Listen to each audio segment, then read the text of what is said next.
Creative urban এগ্রিকালচারের পক্ষ থেকে আপনাদের স্বাগত ও অভিনন্দন জানাই। আমরা এই মুহূর্তে চলে এসেছি আমার বাগানে, কলমি শাকের খেতে চলে এসেছি। এখান থেকে কলমি শাক তোলা হবে।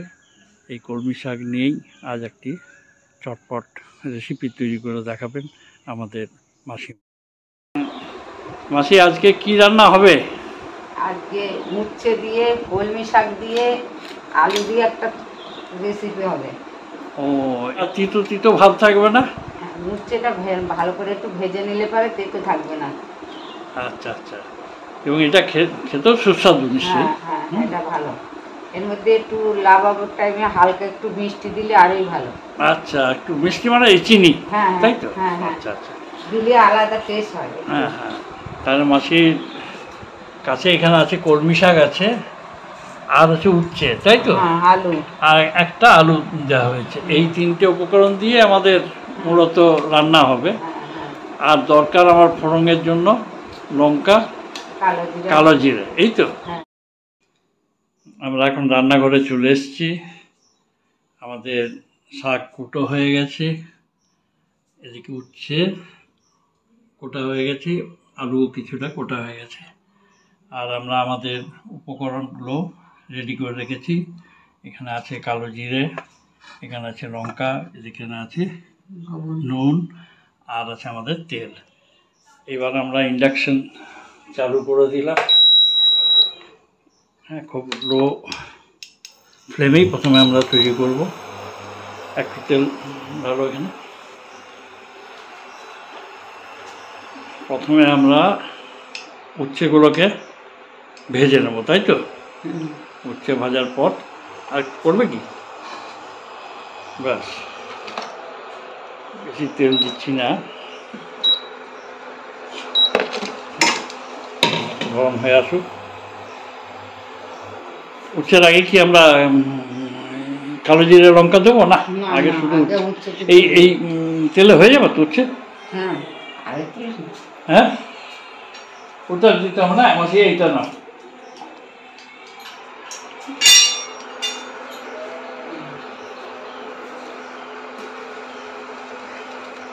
তেল আমাদের প্রায় গরম হয়ে এসছে, একটা ঝাঁঝ নাকে আসছে। এই সময় আমরা উচ্ছেগুলো দিয়ে দেবো, তাই তো? দিয়ে দাও উচ্ছেগুলো।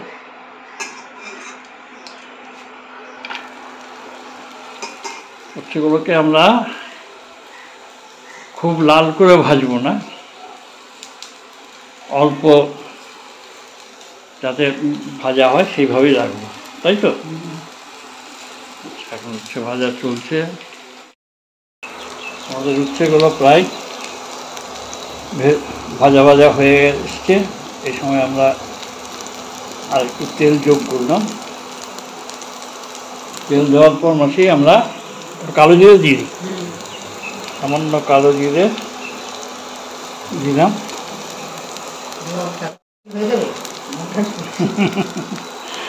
দুটো লঙ্কা দিয়ে দিচ্ছি।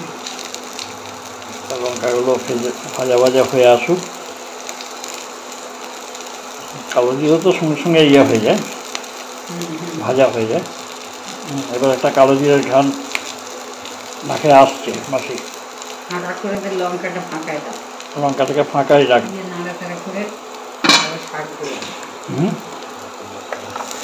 একটু নেড়ে নিয়ে এবার শাক দিয়ে লবণ আর হলুদ দিয়ে ঢাকা দেবো, দিয়ে দিয়ে যেরকম করে মুড়ে যাবে। মুড়ে গেলে পরে আলুগুলো দিয়েছি।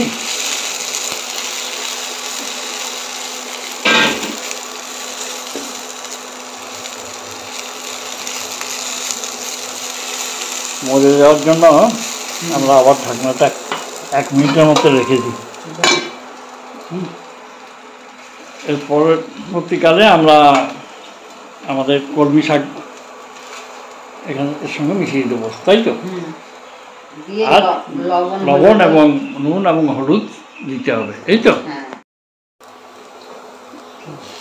আলু হচ্ছে দুটোই ভাজা ভাজা হয়ে এসছে। এবার আমরা শাক এর মধ্যে ঢেলে দিচ্ছি। দাও শাক।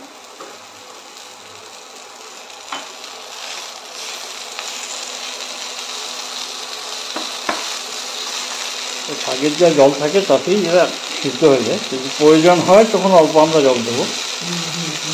হ্যাঁ, একটু হলুদ দিয়ে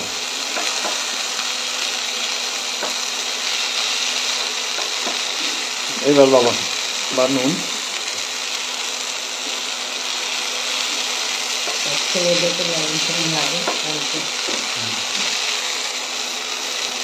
নাড়াচাড়া করে আমরা ঢাকা দিয়ে দেবো, তাই তো 2 মিনিটের মতো ঢাকা দেওয়া থাকে। আমাদের কলমি শাক প্রায় সেদ্ধ হয়ে এসছে, আলুগুলো সিদ্ধ হয়ে গেছে, ধীরে ধীরে হয়ে এসছে।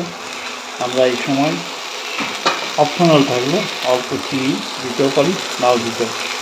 যাদের চিনি ভালো লাগে তারা অল্প দিতে পারে, তা না হলে চিনি না দিলে চলবে। আমাদের উচ্ছে কলমি শাক সমাপ্তির পথে এবং এটা মোটামুটি হয়ে গেছে।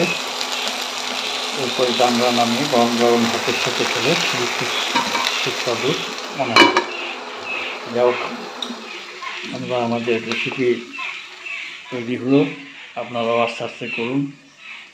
উচ্ছে এবং কলমি শাক দিয়ে রান্না কিন্তু কোনো মতেই খারাপ হবে না এবং এটা আপনার রুচি বাড়াবে। আজকে এই পর্যন্ত থাক, পরবর্তীকালে কোনো একটা রেসিপি নিয়ে আসা যাবে। নমস্কার, ধন্যবাদ। Creative urban agriculture.